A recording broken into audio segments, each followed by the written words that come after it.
Forget about making pets out of cute Pokemon like Togepi, cool ones like Golurk, or even the lonely Mimikyu. I want to know what the best legendary Pokemon would be as a pet. Gods of time and space being reduced to names like Cupcake and Pumpkin. Terrifying eldritch abominations like Eternatus nicknamed Danger Noodle. And Lord of the Ecosystem Zygarde, now called Squishy. I'm here to dig through every legendary Pokemon and judge which legendary Pokemon would be the best pet Pokemon. Howdy there, I'm Acrylic, connecting the world through Pokemon, and today I wanted to go a little off the rails and into the thickets of insanity. We're gonna judge each legendary Pokemon on a few factors to figure out if they would make a good pet and actually tier rank them. What do they eat, their temperament, how much care do they need, the environment they need or habitat, and how absolutely destructive is it to have them as a pet. We'll be working on a 0 to 3 scale for each factor, 0 for impossible, 1 for difficult, 2 for average or manageable, and 3 for easy. So how about we get started?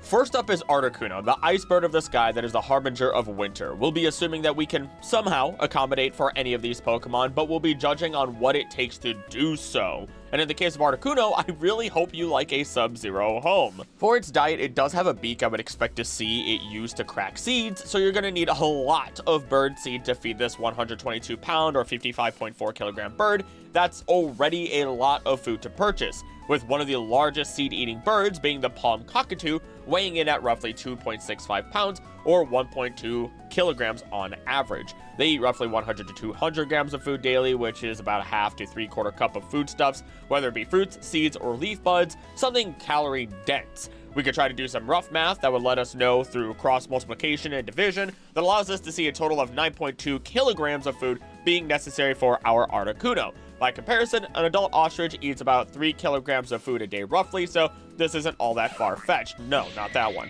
Again, I'll assume that we can afford it somehow by winning the Poke Lottery or something, and at least we can see that it isn't that difficult to obtain or for Articuno to get itself. Though I'll give it a 2, as it definitely is not that difficult, ignoring the cost. For temperament, Articuno is arguably the friendliest of the bird trio, helping travelers lost in icy regions return to safety before they meet an early death. The only time it's really been a problem is when it was being territorial in the Lugia movie, and even then, the problem was that everything was being thrown out of balance, so can you really blame it for acting out? I would again argue that we'd have a 2 here, as any animal would be protective of their homes and safe spaces. Maybe this one a little bit more dangerously so. Now, Articuno's level of care will be easy. Most legendary Pokemon will have this as a freebie, as they're fairly independent and you don't have to do a lot to manage. Articuno would need some extra help with preening here and there, maybe some extra calcium, and overall this space to fly around, which you would have the great outdoors for. Just don't stay in any restricted airspaces, and we have a solid 3 here. The real problem is when we look at where and how Articuno likes to live. No matter where we look, it turns its home into a palace of ice, freezing in temperatures so low that it changes the entire ecology of places like these Seafoam Islands to now be able to house Pokemon who love the cold, like Seal and Dugong. These temperatures would be so low that it would be a massive danger to us. So much so that even a fire may not save us from becoming a human popsicle. We could argue the use of so many different heating devices, but when a flap of Articuno's wings brings about a constant blizzard because it loves the cold, it makes living with an Articuno impossible, dropping it immediately to a 0. I understand many people live in frigid environments, but they can still be heavily protected by being physically separated from the cold in their houses. We don't really get that luxury with an Articuno living near us even. This also brings us to the last category, the level of destruction that Articuno would cause. While it is able to fly about without causing a blizzard or flash freezing everything, we still know that wherever it makes its home, we'll see effects outreaching into the surrounding environment. This could destroy homes, infrastructure, vehicles, trees, you name it. Articuno genuinely is not living with you. You are learning to live with Articuno, and you're on a time limit. Although, I would say we could put it at a 1 instead of a 0 here. After all, you would just need to be separated from the rest of society and sensitive areas in order to reduce the amount of destruction. This then brings our final score to an 8 out of 15, 53.3%. Not that great, I'd say, but someone has to take the first fall. How about we move on to Zapdos? With Zapdos, we have the beak of a Pokemon we'd expect to be eating insects or fish, maybe even some carrion all in all. There's no way of knowing 100%, and while yes, we can feed Pokemon berries, sandwiches, and curry, those are all ways to restore their health or power them up. This would be the same as any animal in real life, eating outside of their usual diet out of pure necessity in order to survive.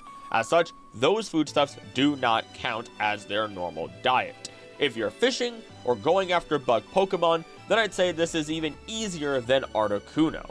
Arguably, this is probably why the three birds travel so much. They're pretty big eaters, and as such need to travel in order to make sure that seasonal balance is kept, while also ensuring they don't wipe out entire populations of the food that they prefer. So you really might have incredibly independent birds as pets with the trio. I'll actually give Zapdos a 3 for its diet. Temperament. Dear Arceus temperament. Zapdos is so incredibly territorial while also looking at making whatever it wants into its own property as soon as possible, especially as it took over Moltres' home in the movie after it was removed from its habitat by the villain. It is an angry Pokemon that does not like people or even Pokemon coming near it overall, as I remember being attacked and decimated time and time again in Pokemon Mystery Dungeon. It doesn't help that I was a Bulbasaur and my partner was a Squirtle, but that's besides the point. Zapdos is not playing nice with anyone and has to be properly approached and treated as it wishes at all times, or else things are going south fast. It gets a 1 for this level of attitude and danger. For its level of care, again, incredibly independent, so I won't waste time as I give it a 3. But for its environment, you have to live either near the top of a mountain or in a power plant in order for Zapdos to be satisfied. This is because when it is hit by lightning, it is recharged, and in the power plant, it is able to discharge energy, which other electric Pokemon are able to absorb and stay healthy. I also imagine this is like Raikou, who needs to release energy or becomes irritable from buildup, something we could expect from a number of Pokemon in general.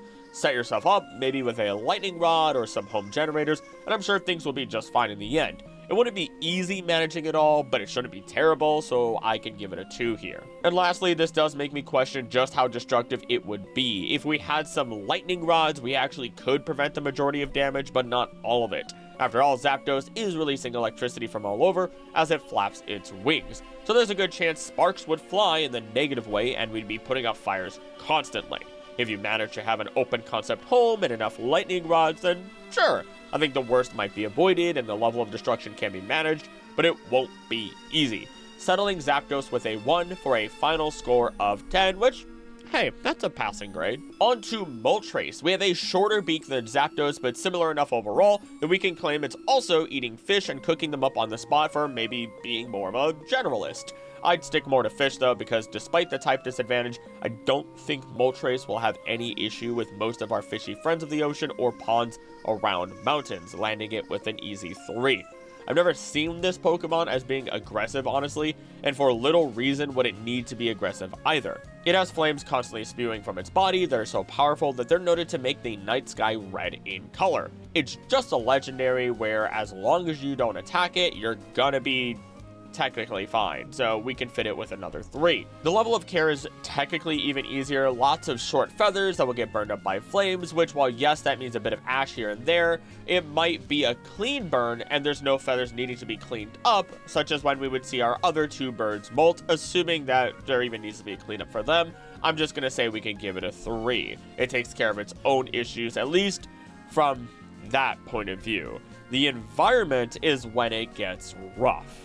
You're either living inside a mountain or you're living close to a volcano, but even then, that's not a big deal because you could just live within a safe distance of the volcano. Moltres is only going to take a dip in the lava pool when it is injured, so it can heal itself up, and there's plenty of safe areas around volcanoes from a pretty good distance that can be created or managed. But you definitely want to live somewhat close in order to avoid the greatest issue with Moltres, as we can give it a 3 here, but the destruction it can cause is immense if you don't live in the right place. So unless you want to act like the babysitter from The Incredibles and constantly have a fire extinguisher on hand, Moltres is a major threat to safety. Its flames do not turn off, and it is constantly letting off embers whether it is flying or not, making immolation an undeniable threat to your safety and the safety of others. I'd say that Moltres wouldn't even be able to live in grasslands, explaining why it sticks to the inside of mountains. Your best bet might be to just live in a desert or rocky terrain where nothing could catch on fire. Not the worst,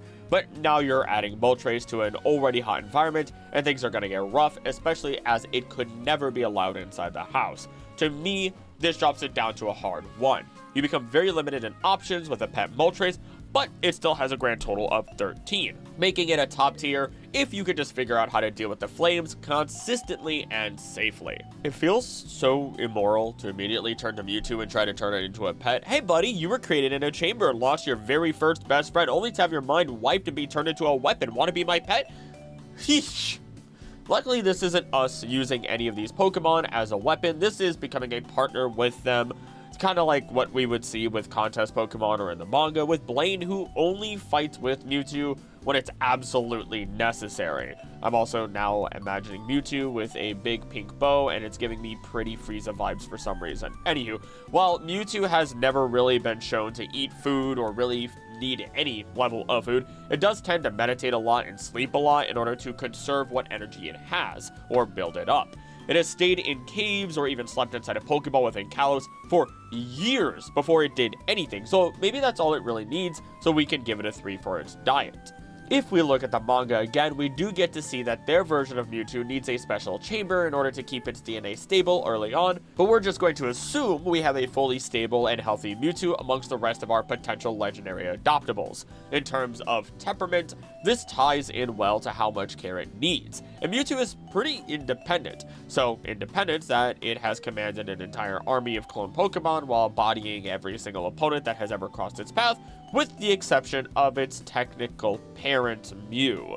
The problem really only begins to show its face if you mistreat Mewtwo, which if you are doing that, you're just begging for death or are really stupid. After all, we've seen Mewtwo again effortlessly take on many trainers and even wipe out their memories. That would actually be kind of funny, having a Mewtwo that steals the food from you and then wipes your memory right after so it doesn't get in trouble. Just the most innocent way of going about things and using the most incredible powers known in Pokemon. Artists who watch the channel, I hope as we go along in the video, you get a lot of different goofy ideas. Tag me on Blue Sky if you do, or just join the Discord. Legitimately though, Mewtwo has incredible psychic power, and we've seen it mega evolve without needing a trainer. So if you really upset it, I don't imagine you'd be around for very long, considering it can cause an entire building to be reduced to a pancake at the blink of an eye according to its Mega Y form. But it doesn't get angry easily, so 3s for both categories in my personal opinion, especially as ever since the first movie, Mewtwo has been pretty tame all in all. As for what environment Mewtwo needs, again, assuming that it doesn't need the chamber, it just wants a peaceful home, you could just move with Mewtwo to a secluded area, whether that be at the top of a mountain, a caldera, a random cave in Kalos or Kanto, you name it. In fact, you could join Mewtwo in protecting the Pokemon in their hideaway within Kalos, which sounds phenomenal to me. Becoming a little hermit, saying hi to Wolfric, who visits every once in a while to take care of the Pokemon, live a life with nature, major points for me right there. You might not want to move away, and that might lower your personal score, but remember that Mewtwo could easily teleport you anywhere, making it so the distance is irrelevant. So I give it another 3 for its home environment or ideal environment. Lastly, for how destructive Mewtwo would be, I'd say that again, as long as you don't make it angry, then there's nothing to worry about, and it won't be causing any destruction anytime soon. Easy 3 for anyone who treats their pets right. Overall, outside of the moral implications here, Mewtwo would be a great pet or partner, especially if you're looking to separate yourself from city life and live amongst the Pokemon. I did not think I would be giving Mewtwo a perfect score right off the bat, but again, you might have a different opinion, so as we go along, let me know what your top 3 or what your opinions are for any of the Pokemon, which, before we do continue, I just want to say thank you for watching. Seriously though, do let me know what your top 3 or whatever would be. I love reading comments, and I pick out my favorite comments each week at the end of the video to read. Plus comments, likes, hypes, all of those appease the almighty algorithm. It doesn't know what you say in the comments. You could give me a recipe and it would be satisfied. Now, if you've also enjoyed this so far, I'm also confident you'll enjoy the rest of this alongside many other videos I have, so subscribe for all that good stuff. Finally, before we move on to Raikou, thank you to members of the channel. They allow me to take the extra time necessary to improve the quality of these videos. If you want behind the scenes info, early access to videos, and members exclusive videos, become a member for as little as $3 a month. It makes a massive difference. But enough of all that. Thank you once again, and on with the video. Thundercat Raikou has arrived on its bolt of lightning, and there's not a doubt about it that we have a saber-toothed cat here. I mean, look at those chompers. One heck of an overbite on that one. This would make Raikou's diet exclusively carnivorous, but at least it's more manageable as it's closer in size to what we would expect of this cat. We could estimate about 15 to 45 pounds or 7 to 20 kilograms of meat, though those higher ends are for when wild cats gorge themselves on food since they don't know when their next meal would be. I would say this is a very easy diet at a 3, again, kind of average sized. It's also known to be distrustful of humans, but does form friendships with those that help it. And considering we're already supposed to be besties with Raikou as our pet, it might just need to be properly introduced to others unless we want the ashen outline of our friends from the sudden strike of almighty lightning. I say a 2 would be very fair. This is another independent friend who might cough up a hairball on the rare occasion. This is because while house cats may cough them up very often, larger cats seem to have an easier time digesting or at least passing the hair that they ingest while cleaning themselves, so it's not guaranteed. Also, cats are the most independent of independents. I go nearly the entire day without seeing mine. Maybe I say hi to them in the morning, say hi to them when I get lunch, maybe when it's bedtime, but otherwise, when they want attention, that's when they approach me, and it's like clockwork. So this is a really easy category again, giving it a 3.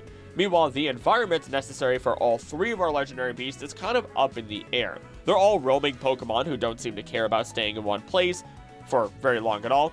I wonder why. It's almost as if their first home burned down. That's a little bit of trauma right there. And this might be the only time that having outdoor cats is acceptable. Also, if you didn't know, having outdoor cats is basically you just being an irresponsible owner who shouldn't have a cat. Their lifespans are on average a quarter of what you would see in a properly cared for indoor cat. I am not just strongly opinionated on this. This is just factual at the end of the day, and it's something I genuinely hold disdain for against anyone who tries to argue that it is okay. I bet you also declaw your cats, permanently clip your bird's wings, and dock your dog's tails. Don't do any of those things if you are unaware of how bad those are. The only exception to anything is if it was done out of absolute medical necessity, rather than the aesthetically cruel practice that these things often are, but enough about that. That went off on a rant, back on track, off of my soapbox of anger and ranting. Raikou and the other legendary beasts will be the only exception to the outdoor cat rules, as I stated. Though they will, of course, be allowed back inside plenty. They'll have a little space for them. I actually do love the Pokemon Sleep Ad, where we get to see them safely sleeping in homes. It's just adorable. I'm going to give them all a 3 in this category, which jumps the gun a bit on our next 2 entries, but oh well, you'll remember, and if not, I'm going to repeat it anyway. Raikou's level of destruction will actually be pretty tame. While yes, it can cry out with the power of thunder, yes, it can summon lightning, that doesn't mean that it's doing any of this every single time that it cries or acts out. It's actually pretty cut and dry as a 3, so I'm giving it a total of 14 for Raikou, meaning that it's in the A as a ranking. I don't know why I said it that way, a grade A, near perfect. The form of a lion, more accurately a barong of sorts, is the form in which Entei takes. We can assume once again that its diet will be similar to Raikou all in all, although Entei would also scrape the bones of its prey to get every morsel that it can. This is what we see by comparison between longer-toothed big cats like the Sabertooth and modern-day big cats, giving it a 3, or literally just lions. Lions do that. As for temperament, though, we have an entire movie where Entei is imagined into existence, and it takes on the role of a very protective father for Molly. We otherwise have no real other data. Also, that Entei is voiced by the same voice actor as Yugi. Like Yu-Gi-Oh! Like the pharaoh himself.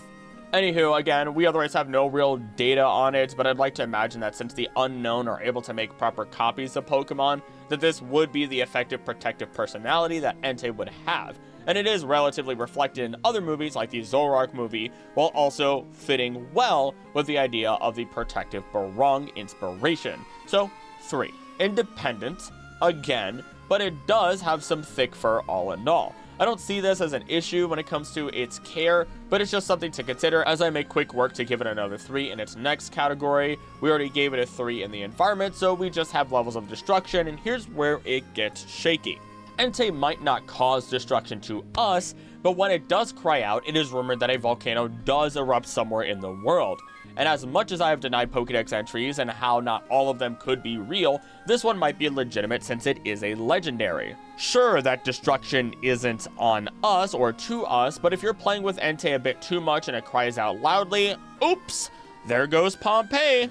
Also, apparently when it sleeps, it might leak out a little bit of fire from its mouth. That's just a cherry on top of the proverbial lava and ash cake that's been made from the volcanic eruption, and I think this lowers Entei's score to a 1. Final score of 13 though, which is still pretty good all in all. We're gonna make quick work with Suicune, even though it is one of my personal favorites of all legendary Pokemon. Big cat, simple diet, easy to get with a 3. Temperament is arguably the calmest of them all if we don't include that one time that Suicune fought all the gym leaders as a test in the manga. In fact, it's the one that is noted to be heroic, serious, and calm during dangerous situations as per its personality. It's easily the tamest of the trio and will likely have the most evened out temperament. Pretty fitting for the embodiment of clean spring water and the northern wind, letting it glide in on a 3.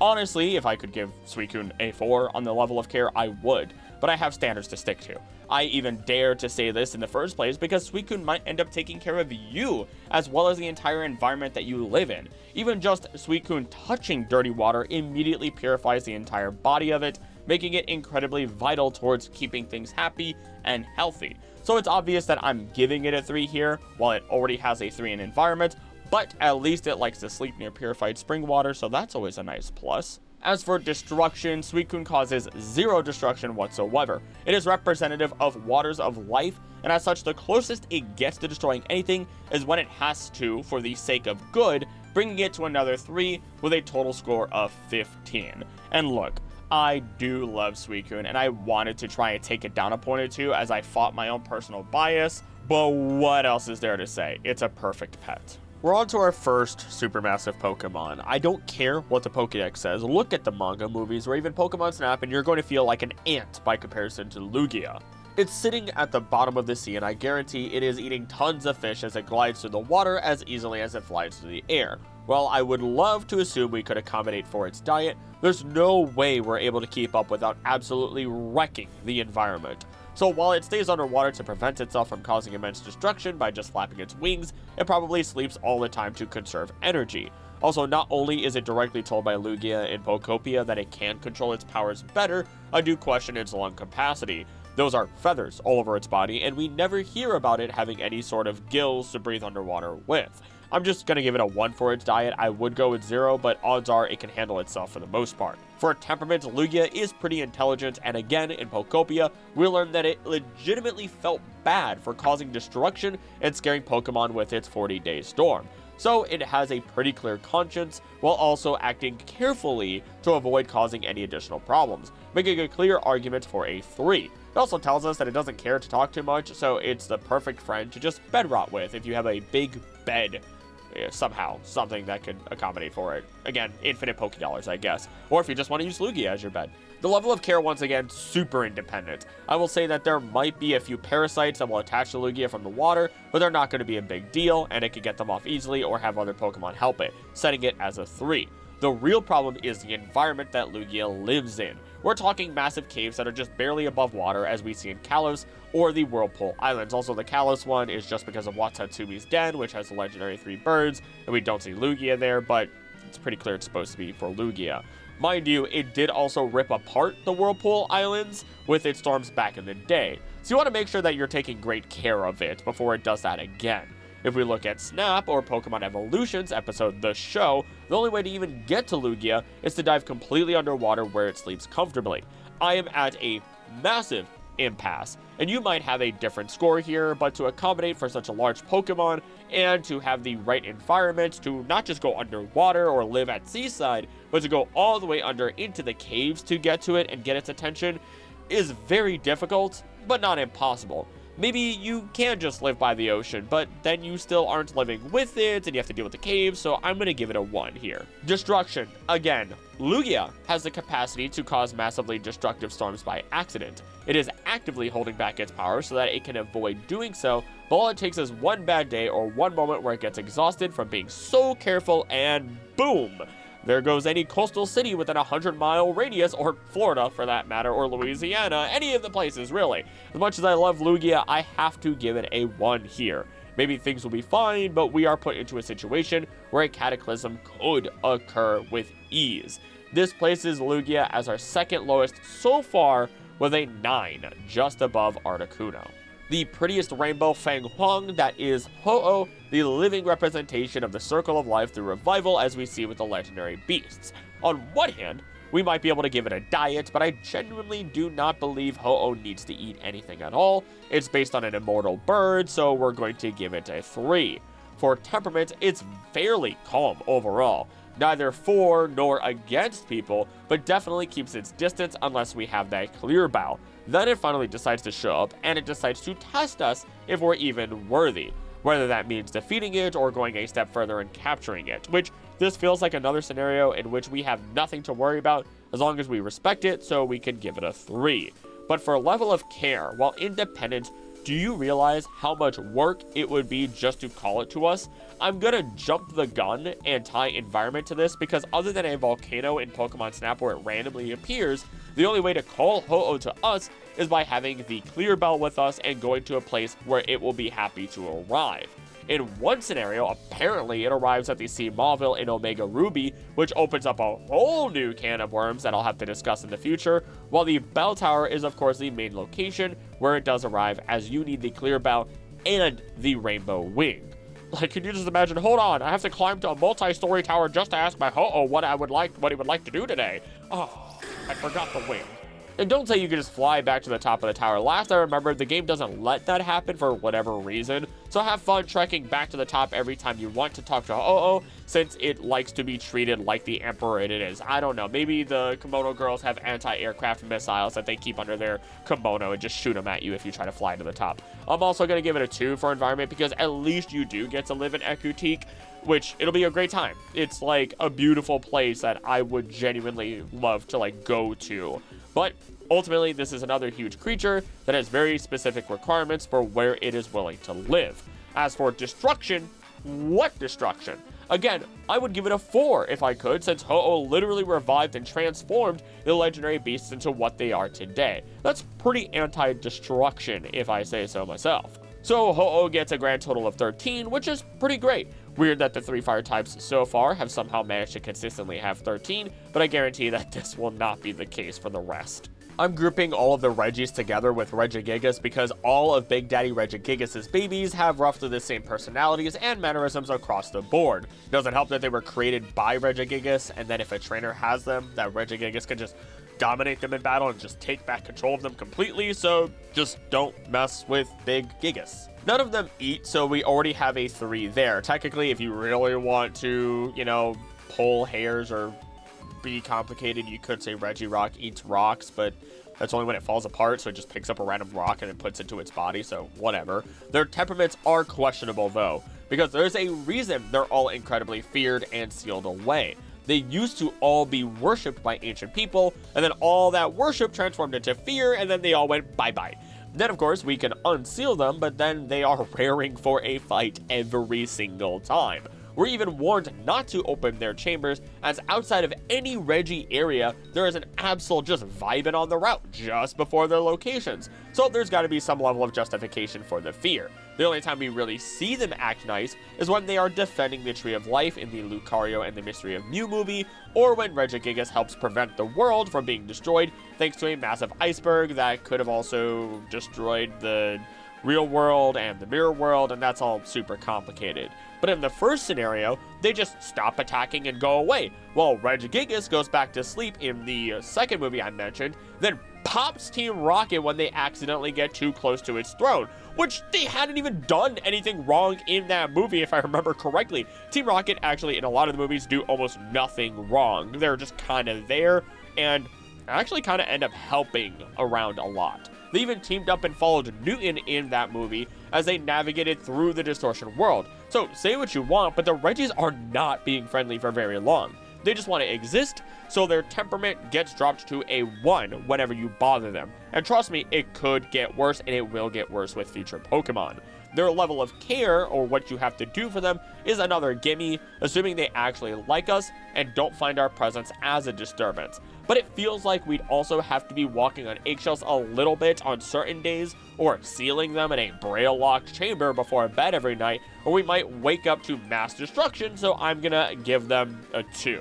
The environments they live in really aren't all that bad since they are just sealed in chambers, with the exception of Regigigas. Again, I know it's sealed in a chamber, but we also have a Pokemon that is much larger than the games show off, and then we get it actively Dynamaxing in Galar without being locked away, which finally shows off the continental Pokemon that moved the continents, shaped them, and then went to bed. It is incredibly intimidating, and I love it, because I love Regigigas. As a side, it does make me wonder if, like many of our other giant Pokemon, such as Totems and Alola, that Regigigas was once normally that large without the power of Dynamaxing, that as it used up all its energy, it then shrank in size. After all, we do see the same thing happen with Rogue Mega Evolution, just something to think about as I give them another 2 out of the need of work around their sizes. And do I need to really talk about destruction? I feel like these are the types of Pokemon to see a fly and blow up half of the house, killing the fly. I mean, look at what they did in the Tree of Life movie. I understand some of the people involved were taking samples when they shouldn't be, but the Regis were out for blood, and they were destroying everything along the way in the place they were supposed to protect. I think these are some of the coolest Pokemon out there in terms of lore and their overall cohesion, but they're also easily some of the most collectively destructive forces in Pokemon. But somehow, still not the most destructive, so they get a 1. And somehow, with a 9, they match with Lugia and still beat Articuno collectively. At least now we get to look at Latios and Latias. I'll reveal my hand and say we might have some top tiers here. Their diets are likely incredibly varied, especially as they can transform into humans, making them the easiest by far in terms of Pokemon we actually have to feed. Just give them some Italian food. They were in a Pokemon's World version of Italy after all. I now have the visual of that one cat with the spaghetti all over its face while being held. Instead of a cat though, it's Latias. If I wasn't giving them a 3 before, I definitely am now. Temperaments are a little wishy-washy at first since Latios is hyper-defensive, but that is for good reason, considering they are the protectors of the Soldew and Altomare as a whole within the movie. The second the villains of the movie got their hands on the Soldew, everything went downhill and resulted in Latios becoming an orb for the rest of its life, so being defensive is justified. But once everyone chilled out, these two dragon birds became super friendly and shared a number of their fun powers. Invisibility, high-speed flight, sight sharing, you name it, right? And they were all just being super friendly while being adorable the entire time, so we're going to give them another 3. And it definitely seems like the two of them do need caretakers, I will say. But they are also still highly capable of being independent, as we see towards like the end of the movie when they leave. The worst you might have to deal with is Latias wanting to play around and have fun while Latios rests, but is that really a big deal? Also, for clarification, the Latios stayed the Soldew. There were just other Latios at the end of the movie. Back on track, are we really going to complain when the Mach speed flying, psychic power having dragon wants to play? No! We sit down and we have tea time. 3. For the environment, even if we were stuck having to live in Altomare, I would be set. They aren't really stuck there in the games because Altomare just technically doesn't even exist in the games unless you count event distributions, but that gets really weird. What's nice is that unlike how some of our Pokemon are, these two do not change the environment whatsoever. If anything, they just help regulate it, so another 3. Lastly, they cause 0 destruction. Even when they fight, they basically do nothing to the surrounding area whatsoever. And again, Soldew, life sacrifice, saving an entire city of people, slap down another 3, and we have our 3rd and 4th perfect 15-point Pokemon in the S tier. I would even argue that these two should be above Mewtwo and Suicune because there's no question that we can have them as amazing pets, and that hurt to admit out loud because I like Suicune more, but I also think going through this has dramatically shifted my perspective on Latios and Latias, and I might love them a lot more now. Not more than Suicune, though. We're already on to the super ancient trio with Kyogre, and despite it having teeth, there's a very good chance that it doesn't actually eat at all. Would be pretty devastating if the creator of the world's oceans and one of the first Pokemon on our planet was eating other Pokemon. Though if it did, then we'd have an orca-like diet thanks to those teeth. Otherwise, it's vibing on the seafloor trying to absorb as much primal energy as possible. Give it a 3 for its diet. In terms of temperament, Kyogre seems pretty fine until its orb is in play, then it either goes nuts trying to get the orb, or it gets the orb and we reach biblical levels of chaos. Then of course, whenever it sees Groudon, it's gonna go ballistic, so I think we're better off giving it a 1.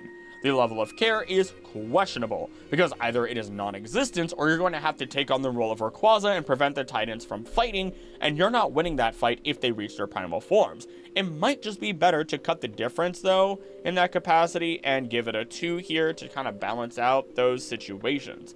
For its environment, it's the ocean, the sea, any massive connected body of water, except it doesn't even have to be connected because Kyogre can fly.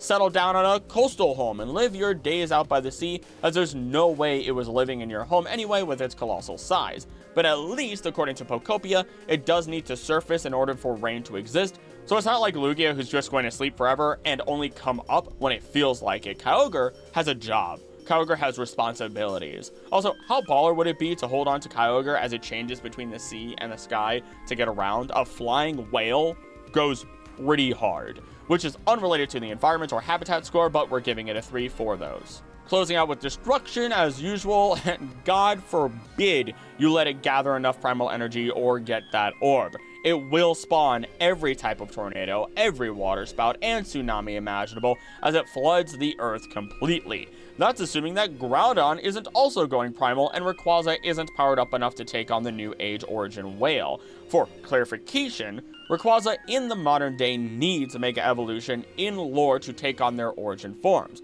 Meanwhile, the past versions of Origin, Kyogre, and Groudon may have been popped by base Rayquaza, and to be entirely honest, it's effectively impossible to prevent this from happening, and the level of destruction is world-ending. So this will be our first 0 for destruction. I'm sure you can guess where our second 0 is going to go.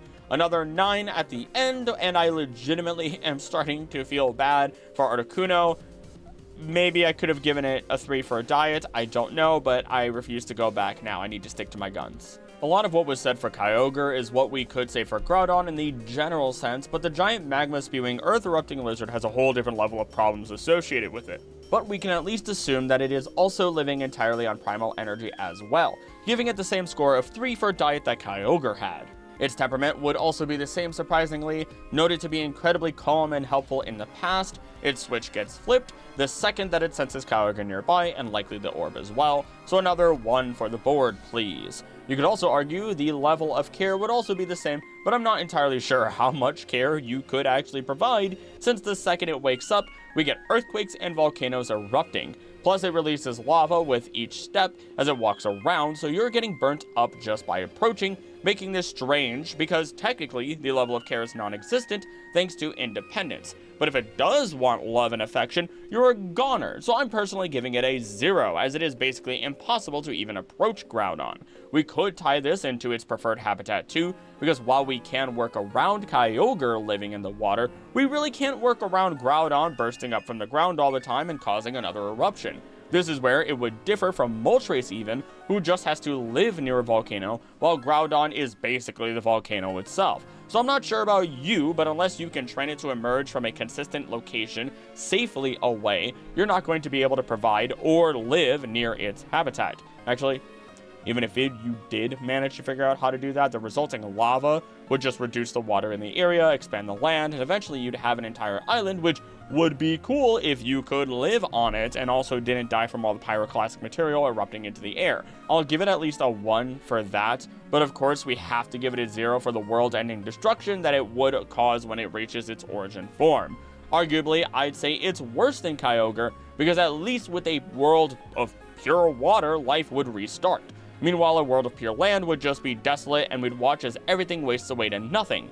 No rain, no water, nothing. Though, I guess that also gets weird, since the whole purpose of Team Aqua and Magma's Project Azoth, in Omega Ruby Alpha Sapphire at least, was to use their origin forms to restart the world again. But again, it feels like Groudon would have more complications, to say the very least. So I kind of want to give it a -1 here, but again, I'll just stick to a 0. This brings it the lowest by far down to a 5, which this should be no surprise. It is, again, a lava-spewing dinosaur that evaporates clouds, rain, and water wherever it goes. Great for when Kyogre is running wild, not great for the average day. While writing this script, I cannot express how many times I scoffed or laughed from the mental images that popped into my head.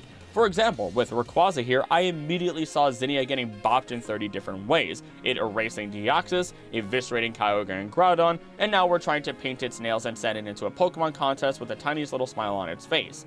Fun. Rayquaza legitimately does have a diet, but it's either consuming straight up meteors or Meteor, something that even if you did have the money for, is pretty difficult all in all. I'd even argue that in terms of diet, it's one of the more difficult and gets a little sad because Meteor are already destined to die when they crash down on the Earth. Now they have to worry about the giant green god snake. I'm giving Rayquaza a 1 here. I think it's just important to know, though, that it's eating this way for the energy stored inside more than anything, for the Mega Stones, for the raw Pokemon bioenergy from Meteor's real body, I think. So, you know, while that's easy for it to obtain, that is not easy for us to provide. As for temperament, I've gotta hold back a laugh because if Rayquaza doesn't like you on any given day, I guarantee that it's going to body slam and hyper beam you or any guest that you have over for the day. God Serpent with the personality of a cat. You'll learn to respect its boundaries real fast, I guarantee. But at least that just needs to be worked around, so we can give it a 2, assuming you can somewhat survive. It's the world of Pokemon, after all. Rayquaza is a bit difficult for its level of care. I think it's similar to Ho-Oh, where we're looking at Pokemon who demand respect in all forms. It's revered by multiple societies, it's given a pillar for itself, it doesn't answer to anyone, and will team up only when necessary. Pokemon really does have a way of making their gods in the classic way of revered and feared, so the level of care really gets stuck with you once again meeting it in a tall tower with the right circumstances just to ask what it would like to eat for the day. Somehow, it also just clicked in my head that the more we look at god Pokemon, the more we realize that they are associated with towers or really high up places, which I've often explained is an old culture thing, where the closer you are to space, the closer you are to the heavens, but never really put these together outside of like Ho-Oh and then, of course, the trio of myth that we'll talk about later. Nevertheless, this is just another level of inconvenience, and you're already tending to its every want, so I'm giving it a 1 here. For the environments where it would live in, at least you could or would never have to worry about bad weather, since it can straight up control the weather and dispel any extreme effects. And it's not like we haven't seen Rayquaza go elsewhere, so you might be able to just live near one of its towers in the world and you'd be okay. In fact, Rayquaza is one that I would argue positively affects wherever it settles down without having a non-human structure home. Unless you consider, you know, the home being space, but then I wish you luck with your space station and the horrors of the cosmos. 3. Here it is, though. Destruction. Rayquaza has never cared about collateral damage. It sees a target, it chases the target until that target dies. It legitimately is like a cat in that capacity, or a dog chasing a rabbit. All to the point where even in the Deoxys movie, it kind of became clear that Deoxys just wanted to get the other one of its kind, the other Deoxys, back to normal and then dip, while Rayquaza is going ham on it and an entire city in the process. I'm also pretty sure this Rayquaza may have helped accelerate global warming by melting a bunch of ice in the Antarctic back where Deoxys originally landed, but no issue, I guess, since Rayquaza says I'll just repair the atmosphere directly with the ozone I make. The only reason I'm not giving it a 0 is because at least it doesn't go on these rampages for anything other than what it deems a threat, but I'm still going to give it a 1 because those rampages are devastating for a grand total of 8. We're putting Uxie, Mesprit, and Azelf together because they're all very similar with a few defining traits personality-wise. Also, when you take their first letters, we get Uma, which of course means horse in Japanese. And what do we get with Arceus and the origin forms of Palkia and Dialga?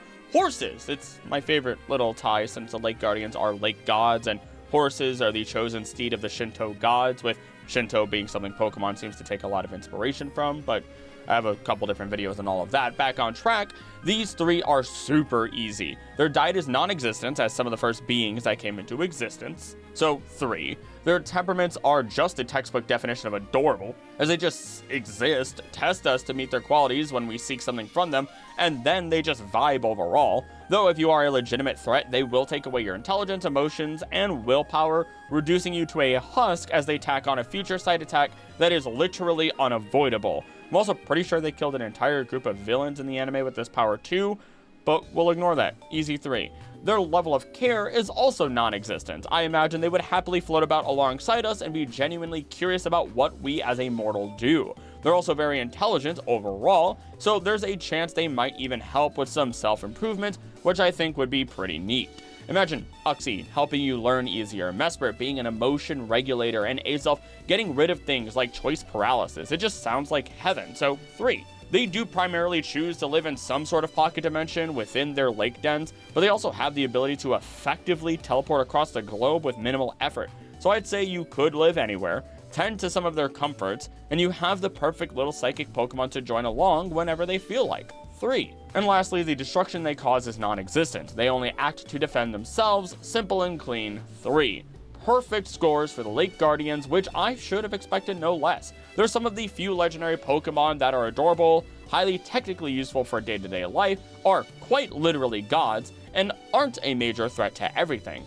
I know that it says if Azelf gets injured, it could stop all humans from moving, because they lose any willpower, but that might just be if it's gravely injured. As such, I'm not concerned, and they deserve this score completely without a doubt in my mind. I stare at Dialga, and I could just see the sheer amount of chaos these next 3 are going to cause. And no, I am not including Arceus here. That is a mythical. Maybe I'll do a much shorter video on the mythical Pokemon in the future. But with Dialga, while I claim it has no diet, we do see it attempting to drink water in the Giratina movie, so it might actually have some level of dietary need we're unaware of. Then again, it is a god, so it might just be able to eat whatever it pleases whenever it wants, and it's doing this out of pleasure, not necessity. I'm just going to assume it's easy, because otherwise I don't think the ecosystem could handle the God of Time hunting anything down. 3. For its temperament, we have another weird situation. The only reason it fought with Palkia was because their realms were clashing for an unknown reason at the time. They clashed, and this caused problems in the Distortion realm, which then Giratina came in and wanted to fight them both. And finally, we learned that this all happened just because Arceus was waking up, causing distortions throughout the multiverse as it was about to either get its plates back or wipe out the planet and start over with humanity. It would have been a lot scarier in that movie if Arceus didn't have the voice of someone that sounded like an edgy teenager. The time has come. I can't take you seriously with that voice. Honestly though, Dialga and Palkia have only ever been shown to rampage or cause great issues when there's already a massive problem at hand. And in the case of Legends Arceus, we do get tested by one while the other goes ape from all the energy being released thanks to Giratina and Volo, and we have to take it down in its origin form. So at least here they still act like normal Pokemon, but with the level of intelligence accessible if they're not overwhelmed. I'm going to give them a solid 2, you might give them a 1, but I think they're going to be fine. Famous last words before I get trapped in a Diavolo time loop, but whatever. With Dialga's level of care, it is non-existent. It's not only independent, but if something bad were to ever happen, it could just reverse the effect through its time powers and call it a day. If we want to take it further, we could even get it to reverse our age, as we see happen to Pokemon in the anime, and we could effectively be immortal. Another 3. But here's the kicker. The environment in which it and the other 2 live in is strictly their own realm. The ones belonging to Dialga and Palkia we've only barely seen the edges of. Odds are we can't live in Dialga or Palkia's realms, and they're not very keen on visiting anywhere except for the top of Mount Coronet, so once again we have to take a great hike to a great height just for Dialga to say it doesn't want to eat what we made for dinner and watch as it dips. I'd like to at least assume that Dialga would fly us down since it can fly, but it's a bit hard to tell with these Pokemon. Nevertheless, if we get around this issue, it's not impossible, and we have the God of Time as our pet, I think things will work out too. For destruction, I think Dialga legit could cause all the destruction and none of it at the same exact time. It has the capacity to reverse time as a whole and not wipe our memories of it. So if it accidentally steps on a car, it can just say oops and restore the car and the people inside it back to normal. A bit horrifying, and hopefully their memory of the event can be erased, but at least they're alive, right? To me, at least Dialga seems like the most reasonable giant legendary we could have so far, one that even with accidental damage, it could make it as though nothing ever happened to begin with, so we give it a 3 with a grand total of 13. Palkia is going to have a lot of the same qualities at the end, though there are some details we don't want to gloss over. While Diet can also be a 3 for safe assumption, Palkia's temperament is really weird because we know that its home dimension is torn to shreds thanks to its signature move Spatial Rend. I don't know if this is just because that's how it prefers to travel, or if it's because it caused immense amounts of destruction in a rage, and while that won't change its temperament score of 2, I'd say we need to be careful because Palkia won't be reversing time anytime soon to make up for any mistakes or destruction. The level of care here is tricky again because on one hand Palkia is another god who would want great respect and fear, but we don't get any different scenarios than we'd get with Dialga, so I'm forced to give it the same score of 3. Honestly, just throw another score of 2 for environment just like we have with Dialga and we can get to the interesting part of Palkia's destruction. Now both of these Pokemon can create and destroy entire universes on a whim, which sounds awesome when you want to go visit alternate realities and hopefully not get decimated by anything dangerous since you have these deities on your side. But unlike Dialga, Palkia will not be reversing the effects of anything that it causes. It is going to rend space, scream out in its warbled but really cool cry, and create force fields that will protect you,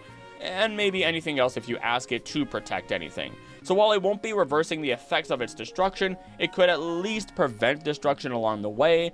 I guess I'll be nice and give it a 3, and now I just kind of realized I should have just kept Dog and Palkia as a singular unit entry since they have the same exact score. I think Dog is a bit more practical in my opinion, so we'll put Dog higher. Giratina is where things can get real nasty, but we considered Mewtwo after it had its antagonist arc, so we're going to consider post-Volo Giratina ourselves. In terms of diet, again, non-existent, though in the Distortion world we do see plants and water, so there's a chance it consumes those. Though in the Distortion world we do see plants and water, so there's a chance it consumes those. 3. Giratina's temperament is actually incredibly chill when you aren't ruining the Distortion world. If you do, then it flips a switch and goes for the kill at every given possible opportunity, seeing the most direct answer as the best answer every single time, no matter the consequences. Otherwise, I'd even argue that Giratina would be an amazing Pokemon to hang with, and seems to be fine with company. All those millennia alone in the Distortion world really leaves you touch-starved, so I get it. 3. For its level of care, I legit just think you need to give Giratina love and attention regularly. It did make friends with Volo when it needed a friend the most. Unfortunately, that friend was made through a trauma bond and things got real dark real quick with universal existence ending plans, but we can gloss over that. I would even argue you'd need less care, because this then ties into environment, as we see Giratina in the movies being able to interact through any reflection in the world. The Distortion world is also called the Mirror world, which is fairly represented in the games as well. As such, again, you could say that the level of care could be non-existent, and you could have Giratina in a mirror you walk around with throughout your home, and it would be like having a mini version of it wherever you go. 3s for both categories. And of course, with destruction, yeah, it can cause the world to end as it messes with Dialga and Palkia, but it also saved the universe when it stopped Cyrus, because Cyrus is a legitimate adult that doesn't care about your Pokemon battles. He's going to do whatever he wants, even if he does lose, and Giratina has to step in to put an end to that problem. Also, can't get the visual of Giratina vibing near a lake out of my head, and I think like a lakeside cabin would go hard with Giratina as a pet. It would have all the space it needs to come out of the Distortion world through the reflection of the lake, and we could barbecue together or something. I don't know. All I know is I just wish we could have mini versions of these legendaries, and they'd be adorable, like teeter-tottering around. I'm giving it a perfect score of 15 as we give it a 3 here. Giratina's great. Heatran. The only way this is working is if you live near or in an inactive volcano, such as what we see in the Arceus movie, but also this is the funniest version of Heatran because there's so much idle movement in the background of Pokemon movies, and that's fun and all, but Heatran is just clambering all over the walls and sticking to them like a frog of sorts. Its diets can't be anything more than a bunch of ores, considering its body is made of lava, iron, and assumedly rock somewhere in there as inclusions. So at least if you do live in the right area, as we'll soon talk about, there should be no issue whatsoever. One of the easiest diets at a 3. Temperament is pretty chill all in all, assuming you don't touch its magma stone. Whatever you do, do not touch its magma stone. Well, yes, it apparently allows you to control Heatran, it seems first to make it go on a rampage and for the volcano it lives in to begin erupting. So that's pretty bad news all in all, but again, that's just boundaries. not that big of a deal until it is a massive issue. And it isn't going to be inherently aggressive before that, so we can give it a 3.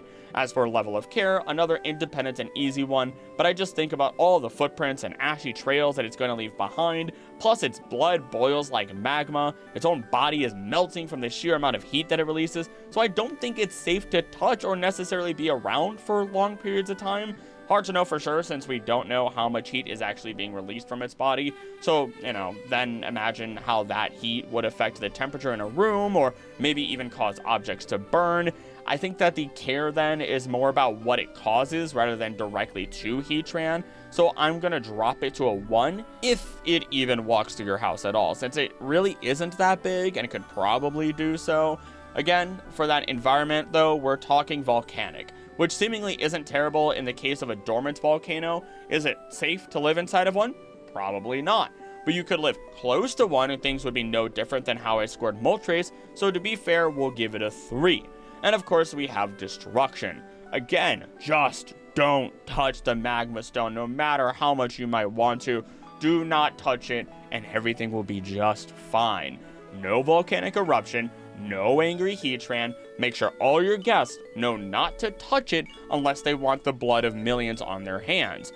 I think that's pretty freaking easy to avoid, so we score for a total of 13 as we give it one last 3. That might seem really high, but just go find a way to live in a desert with it instead of a volcano. We've seen Heatran in a caldera even, I think in Unova, so you could easily mitigate a number of these issues in a number of different ways. It feels weird talking about Cresselia without Darkrai. Oh well, mythical Pokemon pet video in the future. For Cresselia, I would like to think it is what I call a somnivore, eating the positive feelings from dreams, like how Darkrai can gain energy from the negativity of nightmares that are induced on others. To me, this means that Cresselia would encourage good dreams, not just good rest, allowing you to experience amazing dream after amazing dream, no more nightmares, no more sleep paralysis, just lunar wing, downy pillows, and a great time, so 3 for diets. We look at temperaments, and Cresselia is an amazingly positive nature Pokemon, so much so that it helps Darkrai, who is a long misunderstood Pokemon. Rather than hurting it constantly, Cresselia may fight Darkrai, but doesn't seem to care to permanently injure it. Instead, drawing lines it can't cross, as Darkrai's negative powers are controlled and removed through Cresselia's own power. I'd say if it can treat its counterpart in this way, unlike pretty much every other legendary who fights to the death with their counterpart, Cresselia is pretty chill and gets a 3 without a doubt. To care for a Cresselia might be nothing more than caring for yourself as well at the end of the day. The feathers it sheds do happen seemingly often, but they're highly beneficial. You might even be able to sell them, those lunar wings, if you are really inclined to do so. Something that actively promotes good sleep and genuinely wards off nightmares, which is pretty awesome. Sleep well and your Cresselia benefits, clean up the feathers, and the world benefits. 3. Cresselia also primarily lives on Full Moon Island, but I don't think you'll find me complaining when I can live isolated from society and just ride my magical swan into town for groceries. There aren't even other Pokemon on that island, so you'd have very little to worry about whatsoever. Which, I might as well also say, Cresselia doesn't even destroy anything, so our last 2 parts are 3s with a perfect 15 for Cresselia, as I kind of expected. I am lumping the Swords of Justice together because while yes, they have different abilities and relatively different temperaments, they all align across the board in nearly every single way. They are the 3 Musketeers after all, so what did you expect? They're all some sort of mountain goat, antelope, or takin for Cobalion, Virizion, and Terrakion in that respective order.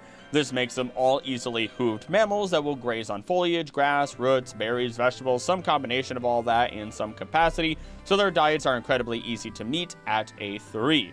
Their temperament is where things get really nasty, but for good reason. They do not like humans at all. They literally serve to watch over humans and stop them at any point where they take things too far and hurt nature or Pokemon at any point. This doesn't really include Pokemon battles unless it involves the villains, but even then they just stand on the sidelines, wanting all of humanity to tear itself apart, as we kinda learn in the manga. To make any of them your pet raises a big morality question, but I suppose it isn't impossible. I just think they will be watching you incredibly closely and won't involve themselves whatsoever unless they absolutely must. It's like trying to domesticate something that doesn't want to be domesticated, which is an entirely different conversation regarding Pokemon and which ones are actually domesticated. I'm just gonna give them a 1 because their outlook on humanity will make this a chore. As for the level of care, do you see how done up these Pokemon are? They transform every movement into a glamour shot in the making. Add in how careful you need to be with their personalities, and you've got a bit of a job ahead. Nothing too crazy though, just Pokemon that want to be properly cared for so they can be average with a 2. Plus, it would be amazing if they were happy to let you ride on their backs as they speed through open plains. To make your home welcoming to them is easy. Big backyard, nice little pond, tons of natural landscaping, they're gonna live it up. You could probably make them really happy by having a Pokemon conservation area, or just an area where Pokemon can freely come and go in general, making it so you do have more Pokemon to enjoy the company of. An easy gimme again for a score of 3. For the destruction they cause, that's also non-existent. They only destroy what is necessary since they are forces that protect nature itself. Arguably, they'd be some of the cleanest and most conscious Pokemon to have, giving a 3 with a final score of 12 collectively. We could kind of break them down a bit and see Cobalion's leadership, Terrakian's power, and Virizian's skillful grace, but these personalities and their abilities play into each other so much that it feels more appropriate to rank them all together. I'm probably going to choose Virizian though if I could only have one of them. Next are the forces of nature. Tornadus, Thundurus, Landorus, and Enamorus. Once again, they all play into each other so much and have very similar personalities, so I want to group them together in order to avoid sounding repetitive and boring, though I will say Enamorus is definitely a bit more on the chill side. These are, strangely enough, also gods. They are gods of the seasons, of harvest, of storms, of love, and they do not seem to need any form of food whatsoever. Instead, they are revered and feared as we would expect of any other Pokemon god. Though it's important to know that thanks to Tornadus and Thundurus battling, Landorus is able to cultivate the soil with what they've done to help provide great harvests. From here, the harvests allow people and Pokemon to live happily, and when there is an abundance of food, then you can have babies, which is exactly where Enamorus comes in. They all come together very nicely. I realize that also plays my hand a bit, but that's a 3 on diet.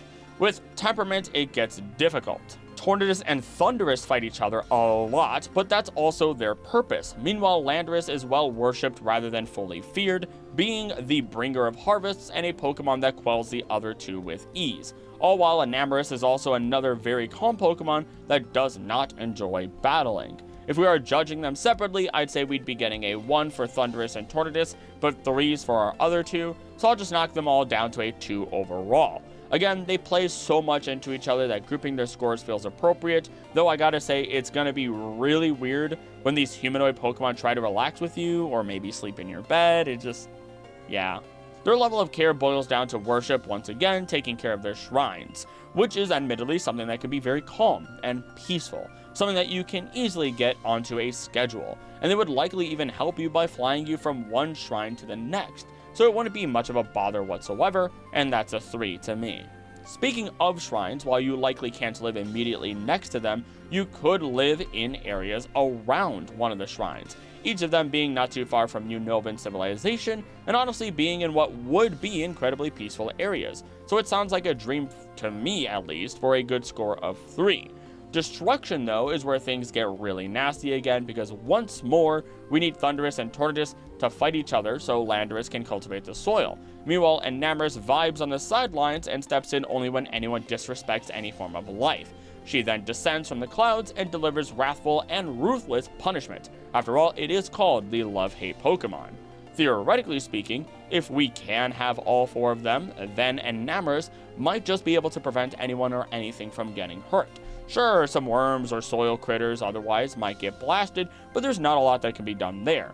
Meanwhile, Landorus can clean up all the damage and make things a lot better afterwards. Maybe we evacuate people just to be on the safe side. I'm willing to give a 3 here for a final score of 14, which is actually a little surprising, I gotta say. If we ranked them individually, then Tornadus and Thundurus would probably have an 11 or a 12, while Landorus and Enamorus may have perfect scores. Even though I still find it weird, again, to have a humanoid Pokemon as a pet, calling a partner really doesn't help at all, I realize. Zekrom and Reshiram are getting put together. It would be a crime not to. Kyurem can stay separate though, because it has some very vastly different effects going on. In terms of diet, these big ol' legendary dragons are easy. They don't eat.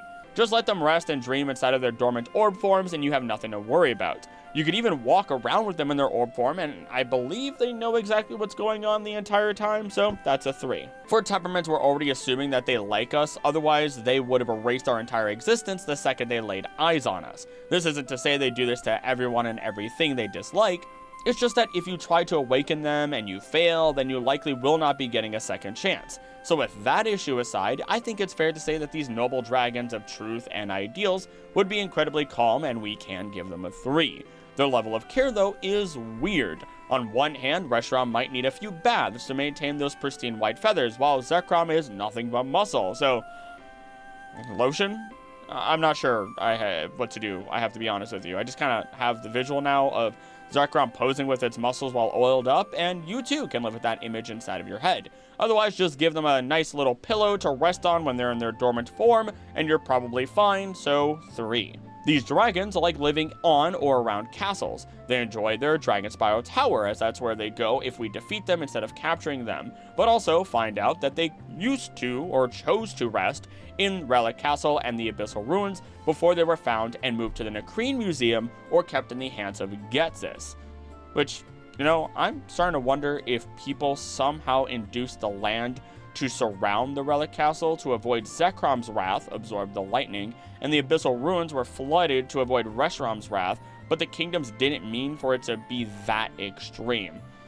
That idea kind of goes strongly against most of my other theories and points of evidence, but it's something that might need exploring in the future. Nevertheless, though, we have a few visits to Dragon Spiral Tower, which might be in order, but they could live theoretically anywhere just fine for a 3. Lastly, we do have Destruction, and I can hear what you're saying. They are stated to have absolutely destroyed Unova in the past, but I think it's incredibly important to understand that they were under the control of the sons of Unova's heroes, who then restarted the war of truths and ideals, and ultimately the only way that war was ever going to end was when the opposing sides were completely wiped out. And so this is nearly what happened before the dragons fell into a deep slumber. Without people deciding they want to go to war, this would have never happened. And again, the only way these two attack you are when you try to partner with them and you are not worthy of them. So we're already worthy, and we can assume everything will be fine with a 3 and a perfect score of 15, which, peek behind the curtain, I was 100% trying to find every possible way they could have a lower score just to tease some of my most avid Zekrom and Reshiram enjoyers, but they're legitimately pretty great Pokemon. Plus, if you hold on to one as they go into their dormant state, you can just exist in the dream world, and if that isn't cool, then I don't know what is. As if the fire and electric turbine dragons needed to be cooler by having free access to the dream world. You know, they're already kind of the full package. Kyurem is a bit scary, but it's also a bit weird. I know the first thing someone's going to think about is the rumor that Kyurem eats people, and to our knowledge, no, it doesn't. We've at least seen no actual evidence of this anywhere else besides the rumor, it being the remnants of the original dragon while being a living generator of icy power. So no food for it, easy 3 on diet.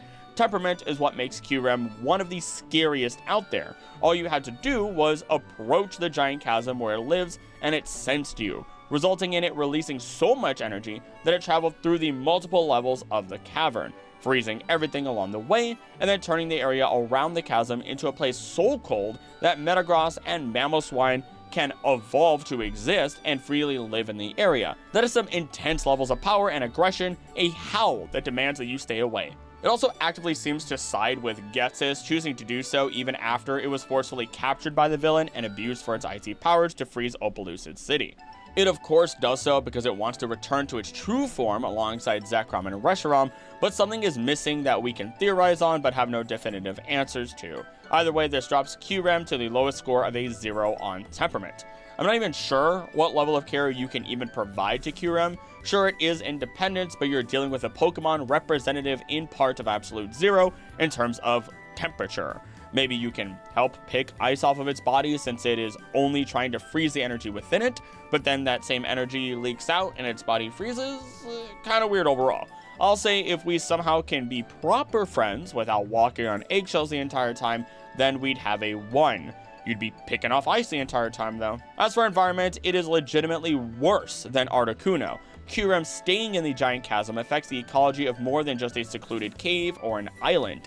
It is a chunk of the forest that can house an incredible slew of Pokemon who prefer the cold. This isn't from it doing anything other than existing in the area, and then it cries out and makes things worse. To travel into Kyurem's home is to invite death itself, the cold embrace of it. A true impossible environment to survive in long term, while the area surrounding it is vastly changed with ease. And fire Pokemon aren't going to keep you safe forever, they only have so much energy, so I have to place it with a 0 here. And with destruction, I think it speaks for itself. And if it did become angry, I could only imagine what Team Plasma did to Opalucid is something that Kyurem could do entirely on its own anyway. That is a devastating power that leaves no survivors. I'm not sure I would call it world ending until it fuses with the other two, but since that's the same logic for Kyogre, Groudon, and their orbs, we're going to give Kyurem a 0 here as well. This makes it the new bottom rung. Congratulations, Kyurem, with a devastatingly low score of 4. Kyurem would be a terrible pet, but would be baller as an intimidatingly powerful partner Pokemon. On to Kalos, and I'm starting to realize how long this video is going to be, but oh well. First up is Xerneas, who at worst is a grass-eating deer, at best is a Pokemon that does not need to eat whatsoever, since it is the embodiment of life itself. I would argue it doesn't need to eat since it and Yveltal just sleep to recover while absorbing ambient life energy into their bodies, so they'll both end up with a 3 in diet. For temperament, Xerneas is actually a pretty chill Pokemon. It's kind of a protector, but only in the most extreme scenarios like what we would see in the Lental region. Otherwise, it's just kind of here, just generally exists, and will help out when requested with no qualms, so that's a 3. Once again, level of care is easy. You don't even need to take care of its horns because they're already full of magical glowing power. I'd imagine that you just have to attend to its forest and it'll be plenty satisfied, and I like working in the forest, so 3. Speaking of the forest though, it is a massive Pokemon despite what we see in ZA, disappointingly so. So once again, we get to enjoy living a cottagecore life in the forest in which it and many other Pokemon reside, 3. Now though, we're on to destruction. And while you might think that everything is hunky-dory because it's the Pokemon of life, what could go wrong? Xerneas is a source of creating alpha Pokemon en masse, as we get clarified in Legends ZA. Because as I've stated in many videos, when Pokemon have a lot of energy, they gigantify. Hence alpha Pokemon in both Hisui and Kalos, let alone all our other giants Pokemon. This in turn is noted to be something that could be a massive, no pun intended, problem, because random aggressive alpha Pokemon bopping about can cause some major damage or risk to life overall. As such, Xerneas has to be actively stopped from existing freely in Lumiose before things go belly up.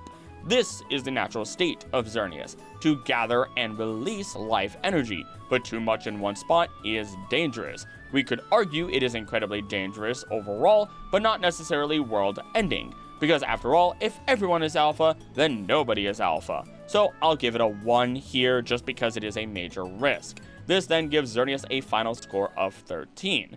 If we can just live a secluded life with it, then we'd have no issues while having the most beautifully iridescent Pokemon this side of the world. And I kind of want to feed it a bunch of apples. I actually fed a bunch of deer in a deer park conservatory, and it was great until they gave me attitude by sneezing at me when I didn't have any more food. Thanks. Great big red long-tail widowbird Yveltal already got a 3 on diet, but here's the kicker. It actively drains life from those around it while doing so, meaning the diet itself is super easy, but it's going to bring out some other complications in regards to its other scores. For example, its temperament. It is not a very happy Pokemon all in all. Throw in the fact that if it fights, it can drain the life from everything it touches or attacks in an instant, and we're in trouble. The issue only gets worse the more we explore this. But it has partnered with trainers without killing them, so I guess we can give it a 1 here. Meanwhile, as we look at the level of care, sure, it's independent and may not instantly kill you, so that's cool, but you are going to have to make sure it stays far away from anyone or anything that would irritate or attack it, unless you want to watch a friend get instantly turned to stone. Its temper and abilities is what makes this so difficult, honestly, so it gets another 1. For its environment, it needs to stay away from civilization while dormant because it's just going to drain life from all around it. In fact, we're informed by Grisham and Griselle that even while in its dormant state, Yveltal took out squadrons of Team Flare, with their elites like Malva needing to be pulled in for victory and even they barely achieved it. Now imagine how horrifying this Pokemon is when it is active and awake. You know what? Because of that, I take it back. We're dropping its diet to a 0. It is killing everything for its diet. And the biggest reason why I change it is because not only is its environment difficult, arguably I'd place it at a 0 as well if you want to avoid seeing it kill anything, but also knowing you can't even do that because Yveltal would die. And that's not good. And that is because if Yveltal dies, it will absorb literally all life around it as it needs to in order to be revived again and restore balance. The fight against Yveltal is eternal. The only way to defeat it is to capture it in a Pokeball. Death is not something you can escape, not even the god of death itself can do so. And as such, Yveltal is easily the most powerfully destructive Pokemon, as the fight can continue until all other life is gone. This last 0 is going to solidify Yveltal as the absolute worst legendary Pokemon to have as a pet with a score of 2, for now. If I didn't change my diet score, then it would have a 5, but that definitely feels wrong to me. I think it's one of the most conceptually cool Pokemon out there, but easily one of the most terrifying. And I think there's only one Pokemon that could actually rank lower than it, but we'll get there. Onto another one of my absolute favorite legendaries and technical mascot of the channel, one of them at least, as Zygarde is the god of the ecosystem, the balance of life and death itself, and all it does for its diet is it absorbs natural energy from all over the world. This is something that it even helps protect and cultivate, allowing it to give and take in perfect harmony and allowing me to give it a 3. For its temperament, it's so friendly and chill. Even the cores are an absolute treat as they have personalities and just vibe until they have to act in opposition to threats. I would also like to imagine Zygarde freely changing between cores and dog form whenever it wants, because I just really want Zygarde dog as a pet. I think you can probably tell how the rest of this is going to go for Zygarde, but can you blame me? It's hyper adaptable, and it could take next to no space or have a dog bed or sleep in bed, whatever it wants. 3 for temperament. As for the level of care, the worst you have to deal with is if Zygarde makes notice of a threat in the world. Then you're stuck being L and having to gather all the Zygarde cores in preparation for disaster, but who cares? You can be a hero. You can pair up with one of the strongest Pokemon in existence while traveling around the world with its help. I'll gather 1,000 Zygarde cells for it if I had to. Give it another 3. Habitat, anywhere and everywhere. Kahuna houses in Alola, random places throughout Kalos, literally anywhere and everywhere throughout the world. You can go anywhere as long as nature is close by, and Zygarde will not care because it has eyes everywhere already.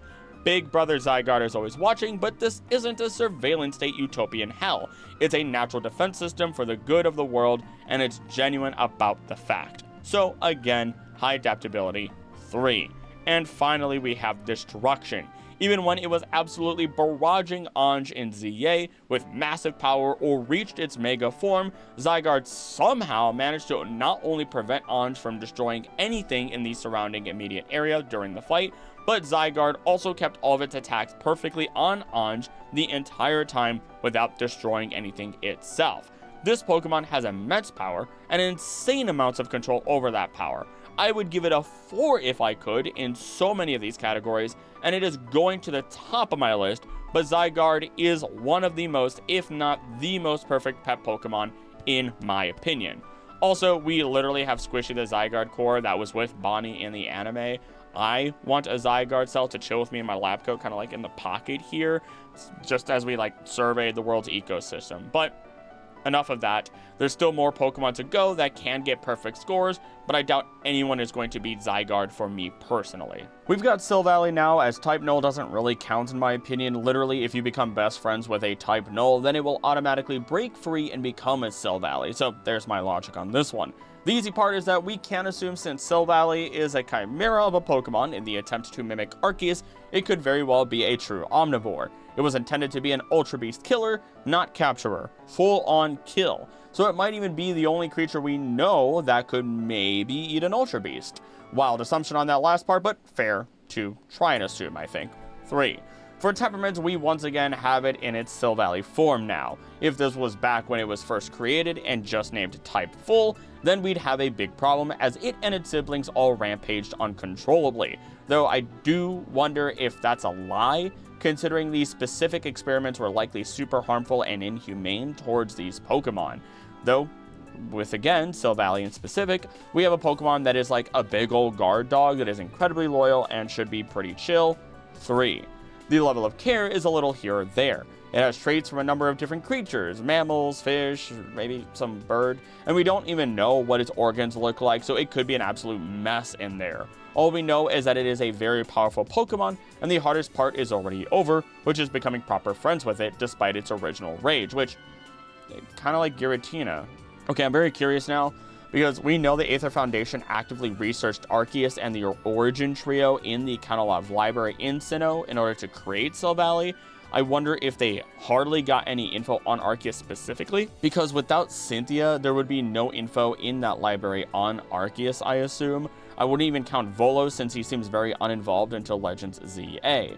It might need some extra love and care, Silvally, to make sure it doesn't collapse due to mishmash genetics, but that might even just keep it alive longer. Kind of like when you properly crossbreed instead of, just keeping something purebred. Hard to say though for sure, so I'm going to give it a 2. As for its environment, it is a chimera and can change typings with a little help, so it will adapt to any environment nice and easy, landing another 3, as even destruction will be kept tame now that it is calm.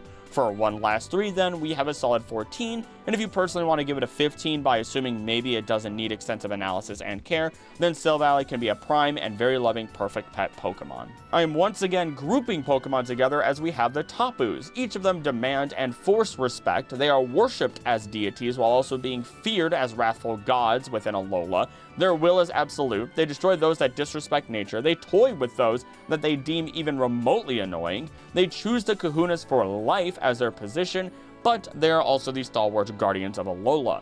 Each one may enjoy a meal here or there as we see in the anime, or a good drink, but ultimately they derive their power from nature itself. So the better nature is treated, the more powerful the Tapus become. This is why there's such a strong culture of treating nature with reverence in the modern day of Alola. No diet, strictly, just treat nature well, that's a 3. For their temperament, I stand by what I said. They're the classic definition of a god. Fear and worship their presence as they want. Bulu can be lazy but then destroy an entire village for disrespecting nature. Coco could ignore you completely or demand a fight. Fini could relax around you, or it could trap you in a mist where you lose your minds from seeing loved ones. Lele can heal you or give you cancer. These Pokemon are rough, and I love them so much. That temperament gives them a 1 though, because it will be difficult to work around them whenever they demand anything, as you don't work around them, you work for them. You've kind of become the pet. This would then lead into a high level of care. To be even allies with a Tapu means a lifelong commitment where you tend to the people and island you have become Kahuna of. And yeah, there's no way you can have any of them as a pet or partner Pokemon without being Kahuna. So I hope you like responsibilities.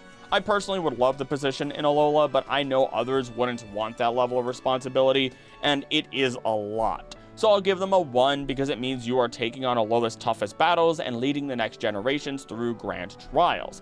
Their environment is Alola. Whichever Tapu you choose means you now reside on their island. Just give me Tapu Koko. I'll happily live on Melee.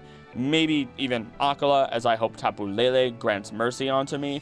The islands are all just genuinely wonderful and beautiful, so we get a 3 on Habitat. For destruction, they really don't cause any whatsoever, outside of when they use their ultimate move. Like, yeah, Bulu really wrecked a village, and even after an undetermined number of years, it hasn't been rebuilt, but they might have deserved it. After all, the Mega Mart was being built nearby, and that was a massive disrespect for nature that could have spelled doom for the entirety of Alola. But if you want more on that, I highly recommend my Hidden War of Alola video where Amazed Dragon and I discuss the theory as a whole. For now though, knowing that they only cause destruction when necessary, I would say all the Tapus get a 3 for a grand total of 11, which I'd say is a fair middle ground for them. Onto the Cosmog line, which serves as the first evolving legendary we've been introduced to before Kubfu kicked down the doors in Galar. I'll score them collectively despite the size differences, as the personality is fairly retained, minus Cosmog becoming less gullible when it does evolve.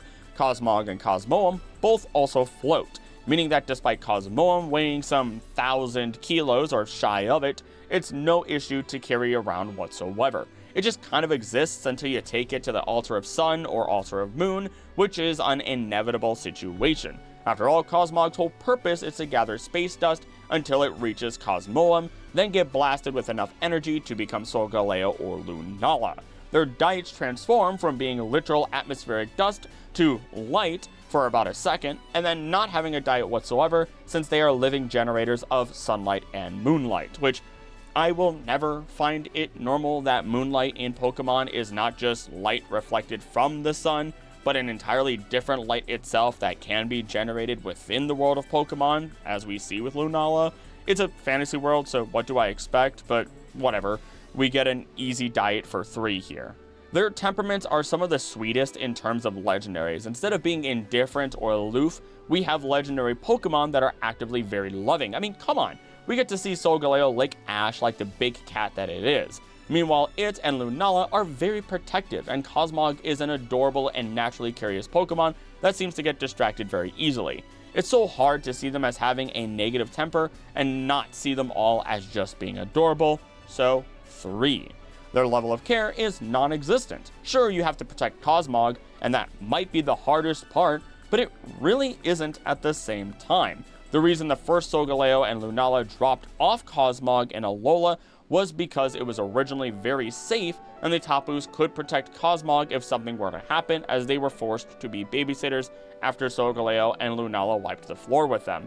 Odds are, wherever you go, there will be other much stronger Pokemon that can help protect you and Cosmog until its big moment arrives for evolution. To be entirely fair, you might be stuck in Alola. The only reason we even see Solgaleo and Lunala in the Blueberry Academy is because of Snaxworth, and then we also do see another Cosmoem that does evolve via level up in Galar, so I'm not sure how to judge that at all. I'm just gonna say the level of care is super easy because what? You have to climb up one super long flight of stairs in order to evolve it one day? Get over it and work out those thighs and calves. You'll be fine. 3. Their environment is Alola, or just really any place once they fully evolved. They can exist freely, arguably even more freely than any other Pokemon, since they open up and travel through Ultra Wormholes, and I don't care if I become irradiated with Faller Energy or Ultra Energy and attract Ultra Beasts. I will absolutely take that risk to journey through the multiverse. 3. As for their level of destruction, there's nothing to say. They don't cause any destruction whatsoever, and are kind caretakers at the end of the day, so another 3 for a perfect score for the Cosmog line. I do find it hard because Lunala is my favorite of the two, yet Solgaleo is a big fluffy cat and I want to just shove my face into its solar mane. They can both fly, they both generate infinite amounts of energy, and as long as we get them both together, then we can use their powers to restore Necrozma back to normal and not have to worry about it destroying anything. Speaking of Necrozma, this gets difficult.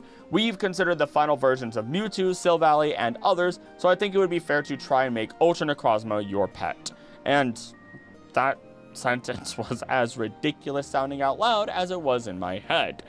Diet? Sunlight. For the love of God, any form of sunlight, really, or light at all. And if it doesn't get its fill, then it will power down and need to be restored by Solgaleo and Lunala all over again, unless you want it turning multiple universes into dark voids of lightless space. Sure, apparently the world of Pokemon can survive without it, as we see in Ultra Megalopolis, but that's incredibly sad to think about. Also, I'm not sure how I feel about having blue skin.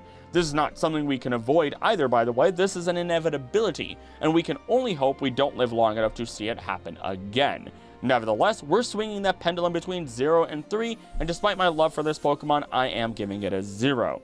At least within Ultra form, it is incredibly tame, or at least the version in the anime is. The version in the games we had to show down with before it would continue to gather even more energy from wherever it desired and spell doom for everyone and everything because of its natural abilities is a different story. We had to fight it. We give it a 0 here. I also laugh at providing any level of special care to this Pokemon, or any care at all. You literally would not be able to get within 500 feet of it without having your lungs shrivel up and get dusted from the amount of heat that it naturally radiates. If you want to know how I reached that conclusion, I have a video explaining every Pokemon that wipes you off the face of this earth by doing nothing at all. Another 0, please.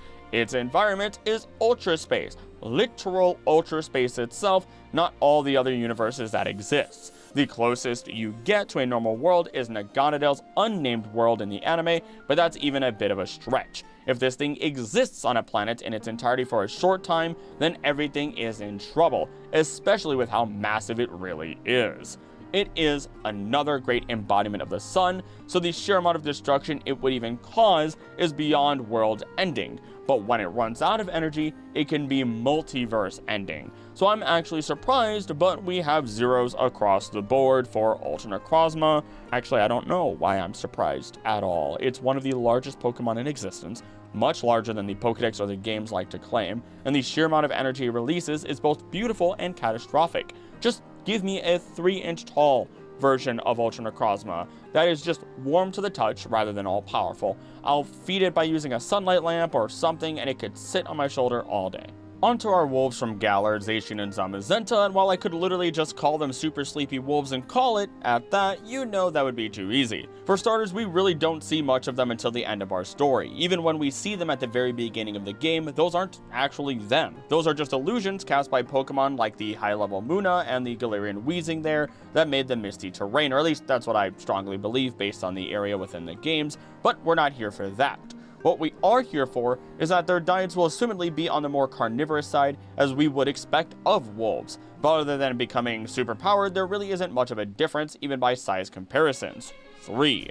As for temperament, they do immediately ally with us in our time of need, and have protected Galar before, and the only time we see them go berserk is when they are bombarded by Galar particles. Otherwise, there's effectively no real fear or risk of them being temperamental. Another 3. I imagine caring for them would be similar to taking care of a dog at the end of the day. Sure, wolves have different needs, but these are still some very tame wolves and probably just need some common sense care, making them very easy. You could even supply them with all the extra goods and take them for walks. They came with leashes pre-installed. I'm joking. You probably don't want to touch those, but I am going to give them a 3. I'm also realizing I'm throwing a lot of 3s because my brain does not sit on the fence of 2 a lot of the time. It's either 3, 1, or 0. Oops. Whatever. Their environment is arguably one of the calmest and most peaceful places of all. The Slumbering Weld, a gentle fog over the entire area, an arguably chillier zone, Pokemon that really aren't a danger outside the Galarian Stunfisk, and even then, all the Pokemon here seem to come together to better protect Zacian and Zamazenta in their time of rest. Could you imagine doing something like, I don't know, getting married in a place like this? It would be genuinely beautiful. I also blame the fact that I'm getting married next year for me even thinking in that way, but I'm not wrong, and you know it, so I'm giving it a 3. Finally, though, we have Destruction. Sure, with their crowned form, they can cause some insane damage to the eldritch monster that is Eternatus, but otherwise, they're not causing any trouble. If anything, I'm sure they just want to continue resting while they can until the next trouble arrives. As such, they're just perfect, superpowered dogs in my mind, able to protect an entire region, and deserve the perfect score they now have of 15. Speak of the devil, now we have Eternatus to talk about. Do I really need to talk about it? Of course I do. Because diet is non-existent unless you consider it absorbing Galar particles back into its body, so it can restore its true form as Eternamax, which is at least a 3 because it isn't like a Veltal taking the lives of everything. Temperament is exactly what we saw. It went on a rampage the second it had the chance, though that was when it was super cooped up inside of a chamber by Chairman Rose for God knows how long, while he pumped it full of particles so he could cause a second Darkest Day for energy. But I'm willing to go by the anime and manga, which both show something different. The animated series and the Pokemon Adventures manga show that Eternatus is not as inherently malicious.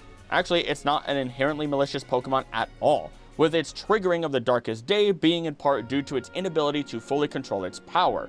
In the former, after mastering its power, it was shown to become docile and even a protector of Galar, much like the legendary heroes who defeated it.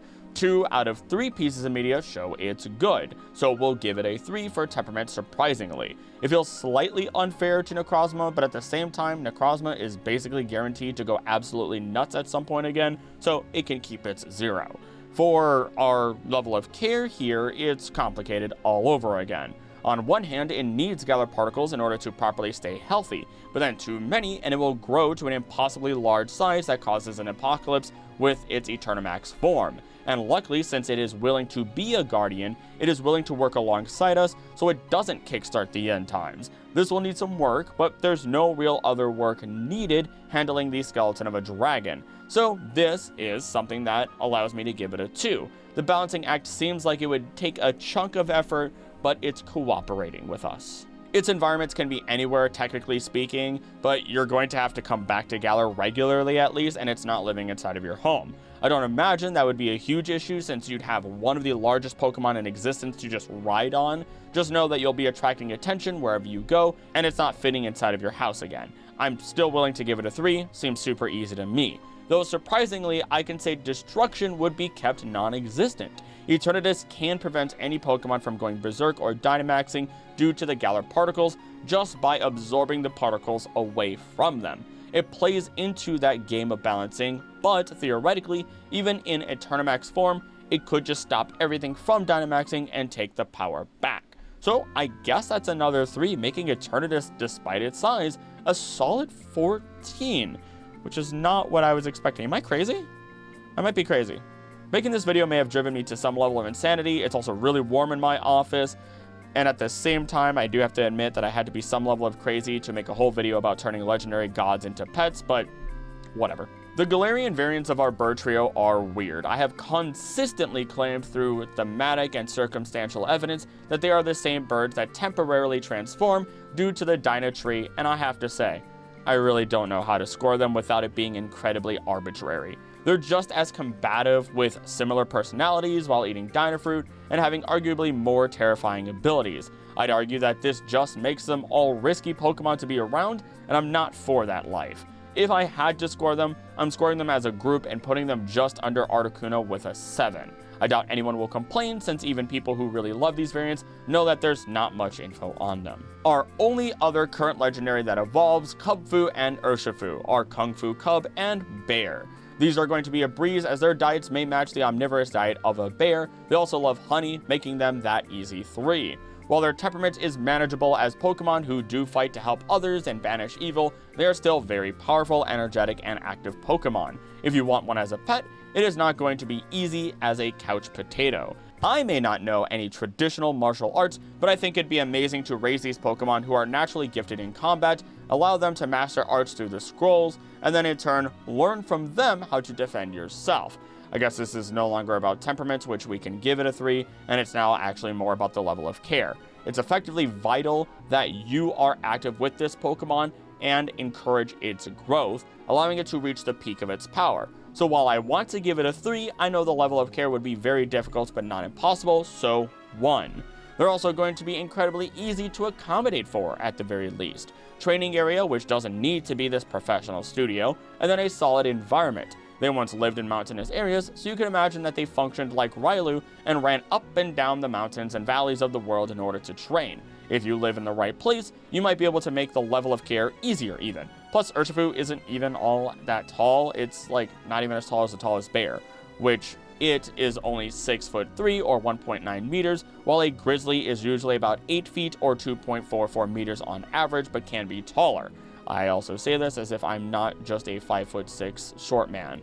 I would be forced to look up in order to meet the gaze of Urshifu, and that is a bit scary to imagine a massive Kung Fu bear looking down at me, even if it was supposed to be my pet. Also again, weird saying it's my pet, when it's far more humanoid now, but it gets a 3. You could easily accommodate for it in any home, just give it a whole bed while you're at it, king-sized. And with knowing that its destruction is non-existent, we can finalize with a score of 13. The only thing holding it back is knowing just how much effort it will take to properly care for it and its active lifestyle. Otherwise, I would dare give it a perfect score. I'm gonna be real. I'm putting Calyrex, Glastrier, and Spectra all together because the whole point of the trio is that Calyrex is necessary in order to calm and control either of the horses.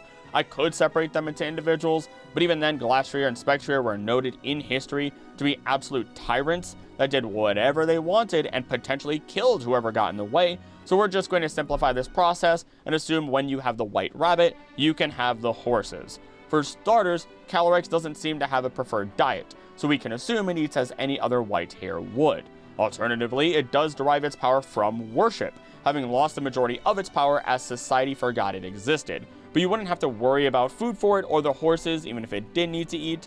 or really anyone else for that matter, when it has its powers restored, as it was once known as the king of bountiful harvests. It could literally use one hand to cause the land to be covered in verdant grass and blooms, while the other hand makes fields of fruit ripen and become heavy. It can grow the carrots that the horses love, and legitimately become the easiest of all Pokemon to care for, allowing us to even care for tons of other people and Pokemon. 3 would give it a 4 if I could. For temperament, another easy 3. Calyrex kinda even apologizes for taking over Peony's body to speak with us, but does no harm while treating him like a puppet. Of course, Glastrier and Spectrier are different, freezing people and separating human souls from their bodies with a kick in that respective order, but Calyrex can't even kill something in self-defense itself. It's noted that it will hold no mercy in its attacks, but then will heal the opponent afterwards back to full health. It's like Goku. Oh my god, it's like Goku. For its level of care, Calyrex just needs help early on, and then seems to be more about giving as much as it can to others and helping them overall. And as quick as it sounds, this really does lead us to all of our points, as Calyrex is known to have fought against Eternatus during the original Darkest Day. It's independent, incredibly intelligent and powerful, can give in excess without overworking itself, and has moved an entire forest with its power in order to prevent it from getting decimated during a disaster. If those aren't all 3s, I don't know what is, giving a perfect score of 15.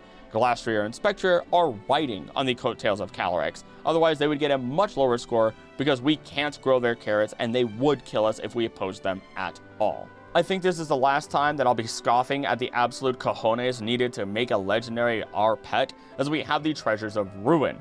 The entire known purpose of them was that they were awakened from the greed and evil of the ancient king of Paldea. Through their disasters, the berserk Pokemon destroyed the entire kingdom before finally being sealed away in shrines. While yes, we are able to release them and capture them for whatever ungodly reason, we don't really get an update as to their personalities or the output of their abilities. What I'm trying to say is that with each of them spawning new calamities for every second that they exist in the open world, it makes it effectively impossible to just have them as pets. Wo-Chen, who drains all plant life, Chen-Pao, who causes avalanches constantly and then plays in them like a child, which is kind of adorable actually, Ting-Lu, who causes massive earthquakes just by lowering its head, and then Chi-Yu, the living lava fish that swims through any material and melts it. I shouldn't have to explain how bad that last one is. I think though we may be able to get away with Chen-Pao in the right area, but you better get real used to barely surviving avalanches all the time if you do. Otherwise, I would say this is the easiest 0 across the board, but there are some details that can save them. They don't eat, so their diet is a 3. Their temperaments are hard to actually pin down, especially as it seems like their abilities might be automatic effects that they have never learned to control, which is something we see in many Pokemon. So we can give them the benefit of a doubt and give them a 1. I cannot, though, budge on the level of care. If they can't learn to prevent their own effects, then it is impossible to do anything other than just let them do as they please, and maybe even become the villain of the story. 0.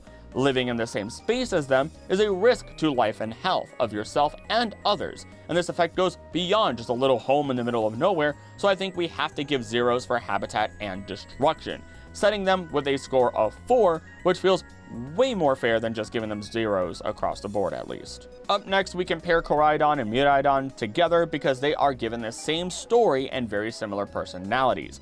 Koraidon being more confident in its strength, while Miraidon being careful and calculating, a hammer versus a knife if you would. While they can eat other foods, they of course really needed those Herba Mystica sandwiches. The excess power within those is what lets them recover from their injury, but afterwards we can literally just be sandwich buddies, and whenever we have a sandwich, we just eat it together. I also now really want an Italian spicy sandwich or a spicy chicken sandwich, and to share it with my robot lizard, since I chose Pokemon Violet almost purely because I liked Miraidon just a bit more than Koraidon. But those past Paradox Pokemon overall are just so much cooler. Anywho, that's a 3 for diet, and as we look at temperament, it's slightly complicated. We have our legendary lizard, which tried to protect the professor, and then we have the other legendary lizard, the same exact one, which killed the professor of either game. Kind of a big deal. Despite this, even the more aggressive one could be tamed and added to the AI professor's team, then eventually to our team as well. It feels a little weird sometimes knowing we have a Pokemon with a confirmed kill count on our team, but oh well. I legitimately think we can't hold that aggressiveness against it. It was a wild animal brought to a completely new and unknown place and reacted accordingly. Meanwhile, our Koraidon and Miraidon are quick to ally with us and protect us while being our trusty steed for the entire game. I think that deserves a 3 for temperament. The level of care is literally just make sure they're clean after you take them for a ride and then feed them plenty of sandwiches. There's literally no other level of care to this. All while you can even go as far as flying freely in the skies, 3. For their environment, I will admit it is odd because I can just give it a 3 and move on, but our legendaries are from a different timeline. I guess they stay with us after the main events or have no choice to, since, you know, the time machine is destroyed. Plus, they are highly adaptable, and while they are big, you can accommodate them without too much hassle, I think. Destruction as our closer, there are rumors that it may have turned the world to ash in the future, but the future is a big question mark on what is real and what is not, paradoxes and all that. So instead of explaining that mess here, not to overly shill my other videos, but I do have a recent video explaining how in the world Paradox Pokemon even function, what's real about them, what's not, and what does their future look like. For now, we have, of course, perfect scores for our legendary lizards, and I gotta say, it's hard not to bounce them up towards the top of the list. Screw having to pay for gas. You now have a super-powered lizard that can ride, surf, fly, and help protect you with incredible power. And all you have to do is feed it some delicious sandwiches that you can share with it. That's pretty hard to beat.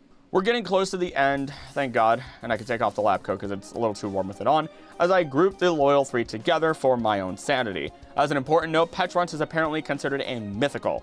Really question if I would even want a Petrunt on my team though, or sorry, as a pet. But again, mythical pet Pokemon video in the future, so I won't explain my thoughts here.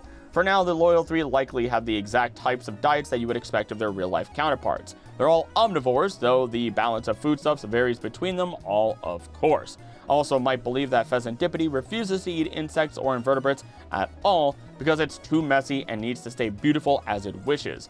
Overall, though, a super easy diet, and they're all kinda average-sized, 3. Sure, Okidogi looks real thick, but put it on all 4s and we don't have much to worry about now that we have a better mental image of how it compares to its dog origins, so we get a 3. Their temperaments are actually super tame. Yeah, they are the antagonists of our story, but they're also literally called the Loyal 3. Their level of loyalty to Petrunt is incredible. Of course, Petrunt was the one to chain them to it while granting their wishes, but that's besides the point. They are proud of their new abilities and their new bodies, and they like to make good use of them. As such, they all might just be like German Shepherds, needing to be given a job so they can stay active, healthy, and don't get bored. And considering they have strength, intelligence, and a lot of beauty, I don't know how that one's going to get used, I guess. I think there's a lot that you could do with them and work alongside them with a 3. For their level of care, they seem pretty distinctly independent. I mean, the 3 of them took care of a baby for years, and I mean that quite literally. Petrunt is a petulant peach baby that has effectively no real capacity to do anything itself, or rather prefers not to, as it is not confident in its own abilities. This is also why it constantly gifts others in excess. It wants to be praised and loved constantly, and so the Loyal 3 were a massive help towards that. They spoiled the child even more rotten, but oh well. Again, I'm not here to judge their parenting skills, I'm here to judge their other qualities, so they can have another 3 here. Their preferred habitats are also questionable, really. I'd want to assume relatively mountainous areas, but they've traveled so far and we don't know their original forms or their homeland, so I don't have any real data to judge on. It seems like they don't really care as long as they keep their new bodies and get to use them, so I'll just default to a 3, as I imagine it won't be much harder than their regular, like, real-life animal counterparts. Now, their level of destruction is a bit different. Assuming they are truly loyal to us now, then we can assure no destruction is done by their methods. I was gonna say more, but I don't think there's a counter argument to that whatsoever. Even if they did go crazy, they really aren't that big of a threat, I think. So to no real surprise, the Loyal 3 can be loyal to us and they get perfect scores. I, at this point, have typed 38 pages of script just to finally get to the last of my 3 favorite legendary Pokemon, but not our last entry for today. If it wasn't clear, my favorite legendaries are Zygarde, Suicune, and Ogerpon, and I'm going to be real with you. Ogerpon has been perfect from the second we had the blessing of meeting her. She derives her power from her masks, but then of course those powers seem to be derived from terrestrialization and nature itself, all the same thanks to the incredible natural power that each mask has. But we could start with knowing her diet is likely either nothing or she can eat whatever she likes. Take her to a festival, give her some dango, grow a garden together, and eat the fruits and vegetables there. Easy 3. As for her temperament, she is curious, happy, chill, very expressive overall, and everything is fine as long as you don't attack her or take her masks. If you do, then as we've learned, you will face a wrath unlike any other. I mean, Ogerpon is another Pokemon with a confirmed kill count of 3. The loyal 3 were literally dead, and she was aiming for Pecha Run next. It lucked out by encasing itself in its shell and hiding, otherwise Ogerpon would have had a 4th confirmed kill, and I kind of wonder if them being revived reduces her kill count. Like, sure, you died, but you got better. I think she's perfectly fine. Give a 3 for temper, and then we have level of care. It genuinely seemed as though Ogerpon was just happy traveling around with her original partner trainer. She loved the fireworks, the festivals, and of course the masks.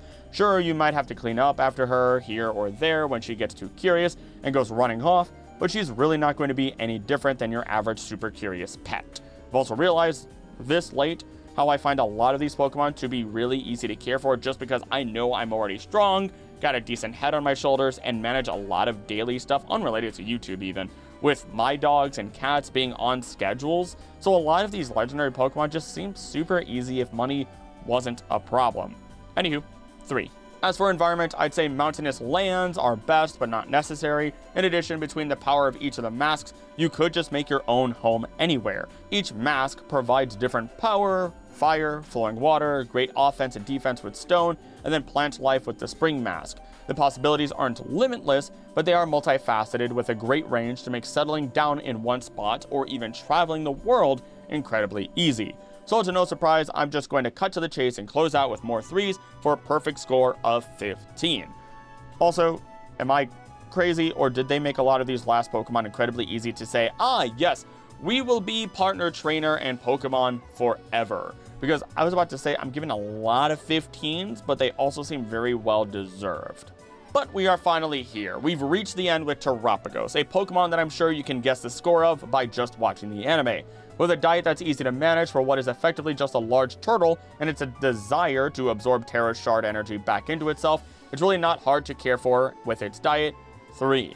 Terapagos is also just constantly smiling. I hardly see a shot excluding when it is in danger, where this Pokemon is not cheerful and curious and being overall positive and adorable as compared to the games.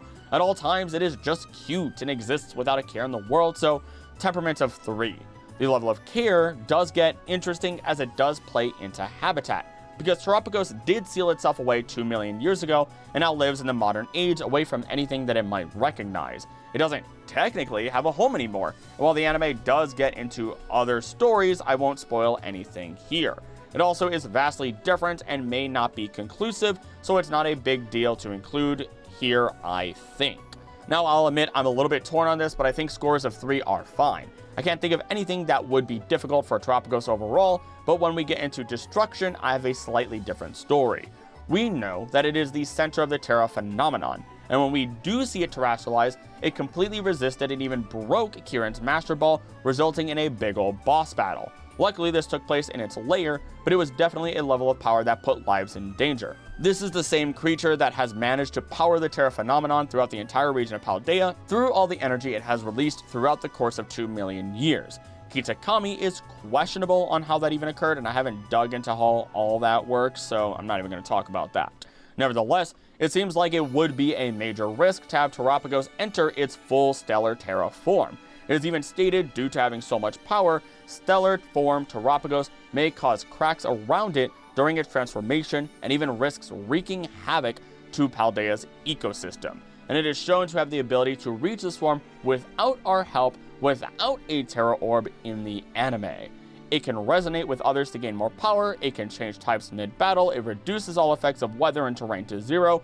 In lore, this Pokemon is a nuclear bomb for the entirety of Paldea, just waiting to go off. So I cannot give it a full score, but since it is so friendly, I will assume we can avoid the destruction of an entire region, granting Terapagos a 2 for our final score of the day to be 14. And with that, I have at least given my opinion on what the best legendary Pokemon would be as a pet, as you can see with the final screen.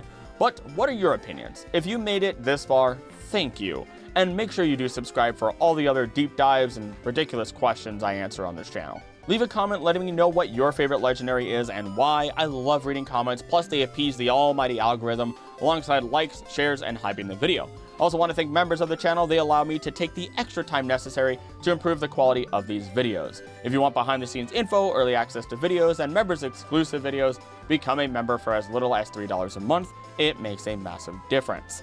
Lastly, one of my favorite comments from this past week is from Lore the Dark Elf. Actually, to be honest, they have multiple phenomenal, incredible length comments on this channel across a number of videos that just takes something I've talked about and dives even deeper on it in ways that I just can't in these videos a lot of the time. They're an individual that I feel like I've learned a lot from while sharing what I've learned through videos on this channel, and it's phenomenal. Take some time, read one of the elf's long comments, and enjoy. But then that is all for today, and as always, thank you so much for watching. Don't do anything I wouldn't do. Don't do anything I would do. Please be nice to each other. I love you, and I'll see you next time. Bye!